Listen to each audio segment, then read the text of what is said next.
Hello students, last turn पे अपन ने बोर्स मॉडल के मैथमेटिकल एनालिसिस में radius of circular Bohr orbit देखा था।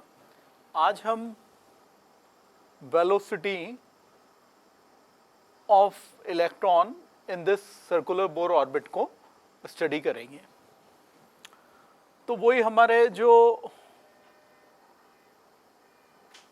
लास्ट टर्न के कि स्टेबल बोर ऑर्बिट की नेसेसरी कंडीशन क्या है, mv स्क्वेयर ओवर आर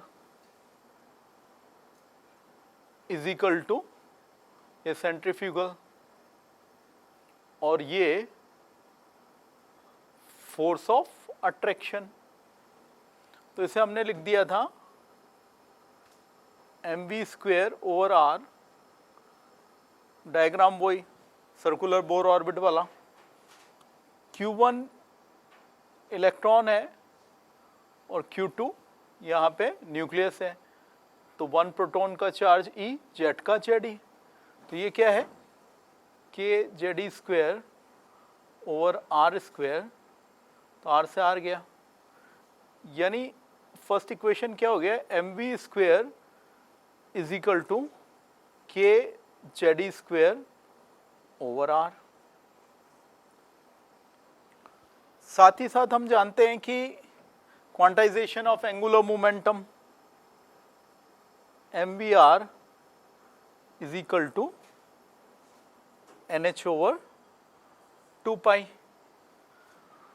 तो अब वेरिएबल्स को एलिमिनेट करते हैं, तो हम यहाँ पे क्या कर रहे हैं 1/2। तो उससे यहाँ पे क्या आ गया, mv स्क्वेयर और mvr is equal to divide करेंगे तो के जेड ई स्क्वेयर ओवर आर, ये 2 पाई ऊपर गया है ना, डिवाइड कर रहे हैं 1/2, और ये NH मेरा नीचे रह गया।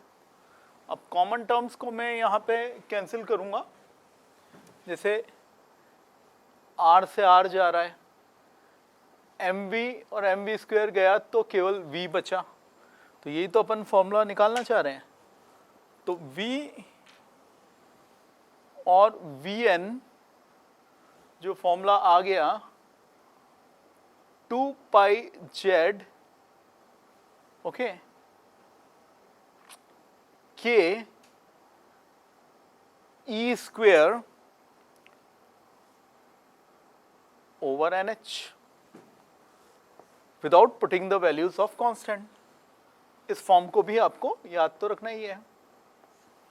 अब इसमें जैसे SI में हमने कांस्टेंट रख दी है, वही जो है वो हर फॉर्मूला को हमको अल्टीमेटली लेके तो Z और N के टर्म्स में ही आना है। तो H Planck constant 6.62 into 10 to the power -34 joule into second, pi की वैल्यू 3.14, E electronic charge 1.6 into 10 to the power -19 coulomb. तो SI में मेरे पास velocity of electron in the nth orbit आ गई, जो है वो 2.18 into 10 to the power 2.18 into 10 to power 6 Z over N metre पर सेकेंड, विच इज इम्पॉर्टेंट। अब इसमें रेडियस की तरह ही वेरिएशन हो सकते हैं। एक तो सेम जेड हो तो हम कह सकते हैं कि VA over VB is equal to NB over NA। और अगर जेड भी सेम नहीं है, वो भी अगर डिफरेंट ही है, तो उस केस में जो एक्सप्रेशन हो जाएगा वो क्या हो जाएगा, देखिए वो उस केस में ऐसे होगा कि VA over VB is equal to ZA over ZB और NB ओवर NA। इससे हम ये अगर z और n दोनों ही डिफरेंट है और कंपेयर करना है कोई के लिए y वैल्यू y के टर्म्स में वेलोसिटी निकालो, तो अपन ऐसे जो है वो इसको कर सकते हैं। ये प्रोपोर्शनल है, ये इन्वर्सली है। अब यहाँ पे कुछ एग्जांपल्स वेलोसिटी से रिलेटेड अपन कर लेते हैं। फॉर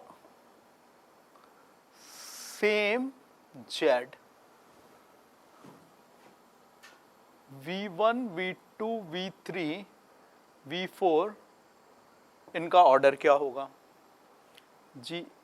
कौन सा साइन आएगा? NOT मतलब नन ऑफ दीज। तो हमने यहां देखा v प्रोपोर्शनल टू 1/n है, तो जैसे जैसे n बढ़ता जाएगा वैसे से जहाँ से डिवाइड करेंगे सेम z है, तो वेलोसिटी कम होती जाएगी। तो हम कह सकते हैं दिस। तो don't mix this order with the radius order. Radius में तो r proportional to n square हो रहा था, उसमें तो प्रोपोर्शनल टू 1/n है। तो मैथमेटिकल लॉजिक है, मतलब ऐसा है कि ऐसे अगर स्टेटमेंट में पूछें कि जैसे जैसे हम न्यूक्लियस से दूर जाएंगे तो बोर्स मॉडल में इलेक्ट्रॉन का वेलोसिटी क्या होगा? देखिए कम हो रहा है, it will decrease in the following order. Now if you want to do like some calculation type question on this velocity of electron in the nth Bohr orbit, likewise we can say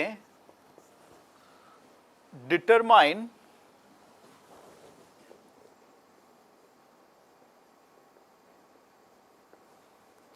velocity of electron in Be3 plus in third Bohr's orbit। तो क्या करेंगे यहाँ? fill the value, get the answer। I am highlighting the formula।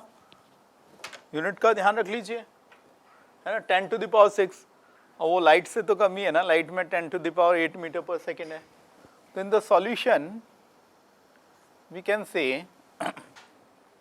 It is 2.18 into 10 to the power 6 Z beryllium है, तो यहाँ put कर देंगे Z, okay. और N क्या पूछा है? थर्ड बोर्स ऑर्बिट जी, यूनिट क्या है? मीटर पर सेकेंड। तो इस तरह से हमने जो है वो बोर्स मॉडल में इलेक्ट्रॉन की वेलोसिटी का बोर्स के पोस्टुलेट्स को मानते हुए मैथमेटिकल एनालिसिस किया, फॉर्मुलेटेड किया, उस पर बेस कुछ क्वेश्चंस क्या हो सकते हैं वो देखे।